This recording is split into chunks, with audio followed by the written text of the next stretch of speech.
નમસ્કાર, જય સોમનાથ. હું ધર્મેશ રાખોલિયા. તાજેતરની અંદર ટીંબી મોલી વાકિયા રોડની કામગીરી શરૂ છે. જે કામગીરીને નબળી ગુણવત્તાનું કામ થયું છે. આજથી 1 મહિના પહેલા જ્યારે આ કામની અંદર સિલકોટની કામગીરી શરૂ હતી, ચોરાળી મોલી ગામમાં મારું નિવાસ સ્થાન છે. એટલે ચોરાળી મોલીથી મારે દરરોજ કાર્યાલય આવવા જવાનું થતું હોય. મારા ધ્યાને આવ્યું કે સિલકોટની કામગીરી નબળી ગુણવત્તાની થઈ છે ને માત્ર 15 દિવસની અંદર આ રસ્તાઓની અંદર પેચ પડવાનું, ગાબડા પડવાનું શરૂ થયું છે.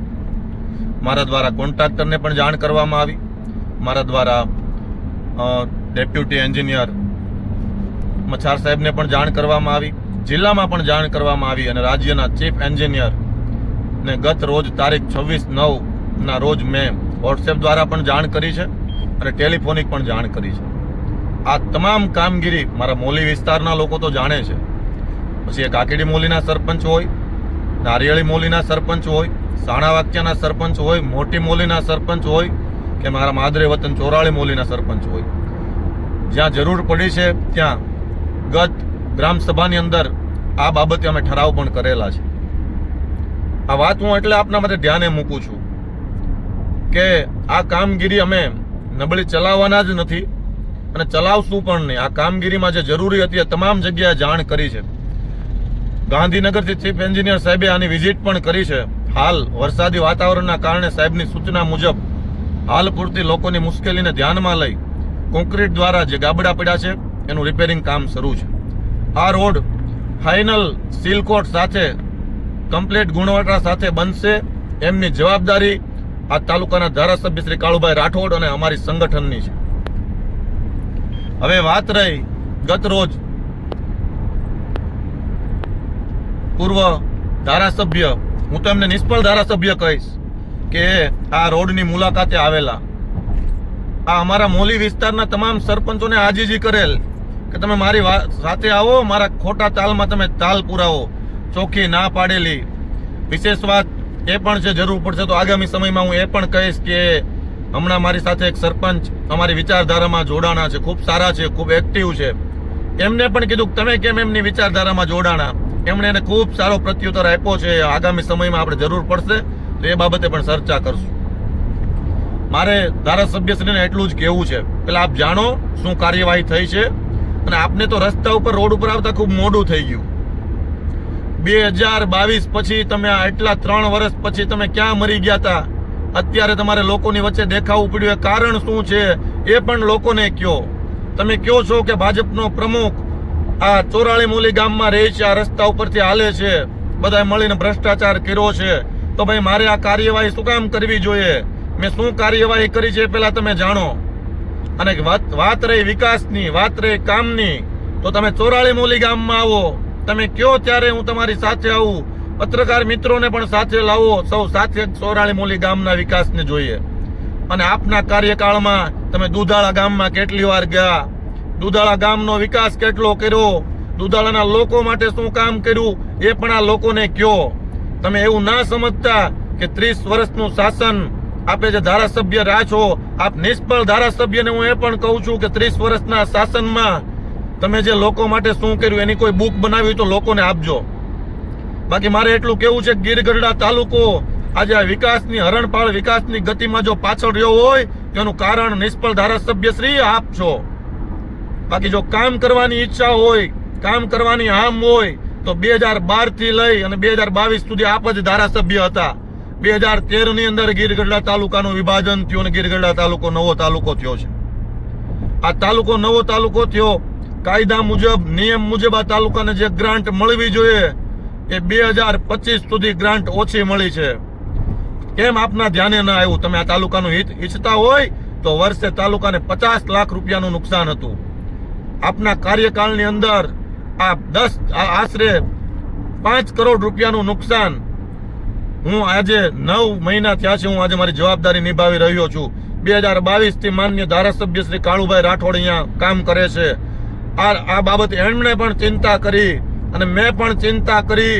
આજે શરૂ વર્ષથી 50 લાખનો વધારો અમે કરાવ્યો છે અને ગત તમે જે નથી કર્યું એ 5 કરોડનું કામ પણ નાણાં વિભાગની અંદર હાલ ફાઇલ પ્રોસેસ હેઠળ છે, એ પણ અમે મંજૂર કર્યા છે. તમારી કામ કરવાની ઈચ્છા શક્તિ નથી. તમે ખોટું ખૂબ બોલી લીધું, તમે ખોટું બોલો છો એ સૌ લોકો જાણે છે. વિશ્વાસ મૂકવાના નથી. વિધાનસભાની અંદર આશરે 600 કરોડ રૂપિયાના વિકાસના કામ થયા છે. હું વાત કરું મારા કાર્યક્ષેત્રની માત્ર ગીર ગઢડાની, તો અમે આ પહેલી ગ્રાન્ટ જે અધૂરી હતી એ પૂરી કરી છે. બીજી વાત કરું તો અમે 45 કરોડ રૂપિયાના ખર્ચે 100 બેડની હોસ્પિટલ મંજૂર કરાવી છે. આ 100 બેડની હોસ્પિટલ થકી તાલુકાને આરોગ્ય ક્ષેત્રે ખૂબ સારું કામ થશે અને આગામી સમયની અંદર લોકો આના સાક્ષી બનશે. અમે કામ કહીએ પાણી ખેડૂતો માટે શું કર્યું છે, તો હું તમને જવાબ આપું કે માઇક્રો ઇરિગેશન ગુજરાતનો પહેલો પાયલટ પ્રોજેક્ટ દ્રોણેશ્વર હાલ પ્રક્રિયા હેઠળ છે, એ પણ આગામી સમયમાં શરૂ થશે. વાત કરું, અમે ડેમ 43 કરોડના ખર્ચે રાવલ 2 ડેમ વિયરની અમે મંજૂરી લીધી છે. આગામી 7 થી 8 મહિનાની અંદર એની ટેન્ડર પ્રક્રિયા પૂર્ણ થઈને એક ડેમની પણ કામગીરી પૂર્ણ થશે. અમે માત્ર આગામી ચૂંટણીને ધ્યાનમાં લઈ અને રસ્તા ઉપર નીકળવા વાળા લોકો નથી. હું ભારતીય જનતા પાર્ટીનો સૈનિક છું. અમે 24 કલાક 12 મહિના લોકો માટે કામ કરીએ છીએ, લોકોની વચ્ચે રહીએ છીએ. અમે આગામી 7 વર્ષના પ્લાનિંગ સાથે અમે ખોટી વાતોમાં માનતા નથી અને ધર્મેશ રાખોલિયા ક્યારેય ખોટી વાતોને સમર્થન આપતો નથી.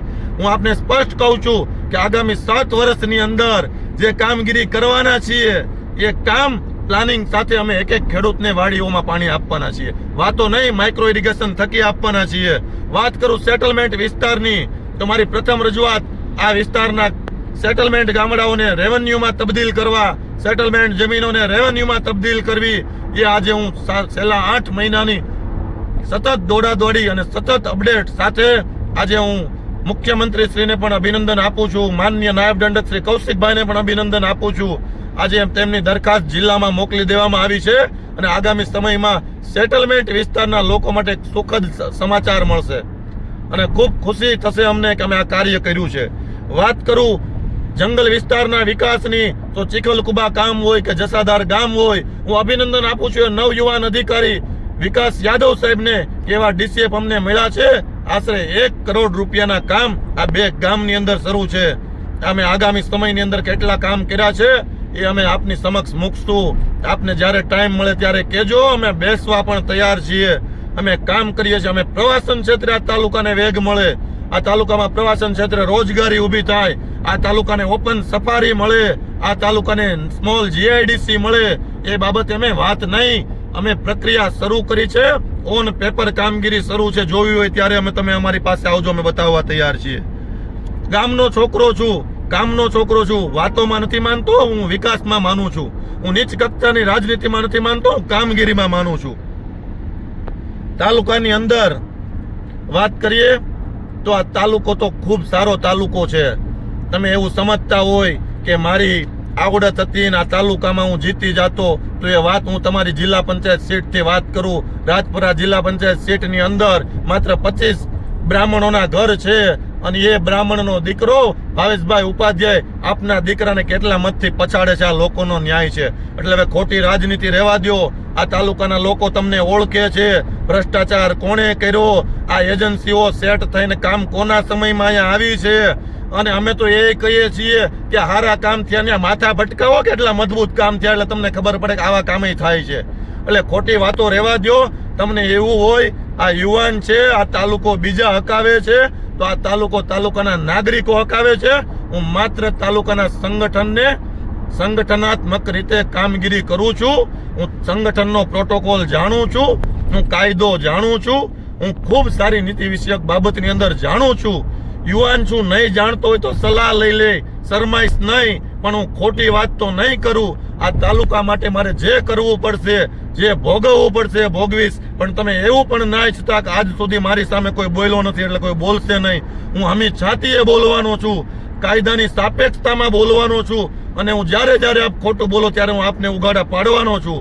એટલે હું જરાય કાંઈ આપનાથી તમે દબાવવાની વાત કરો તો હું નિષ્ફળ ધારાસભ્ય શ્રી દબાવવાનો નથી. હું આ તાલુકા માટે જો ભારતીય જનતા પાર્ટીમાં જે જવાબદારી છે એ પ્રમુખ તો એક જવાબદારીનો ભાગ છે. હું આ પાર્ટીનો એક સૈનિક છું, હું આ પાર્ટીનો એક કાર્યકર્તા છું. આજે હું પ્રમુખ છું, કાલે બીજા પ્રમુખ હશે તો એની સાથે ખંભો મિલાવીને કામ કરવાનો છું. હું સાથે લઈને ચાલવા વાળો માણસ છું.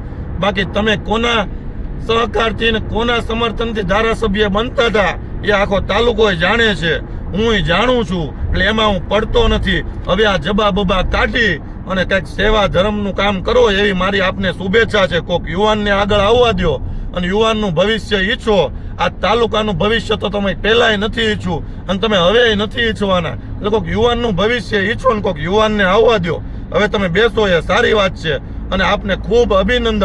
અને જ્યાં નબળું કામ થાય ત્યાં આવતા રહેજો અને નબળા કામમાં અમને ધ્યાન દોરજો. અમે નબળું કામ ચલાવશું નહીં, પછી એ તમારા ગોઠવાયેલા કોન્ટ્રાક્ટરો છે તોય અમે છોડશું નહીં. વંદે માતરમ, જય સોમનાથ.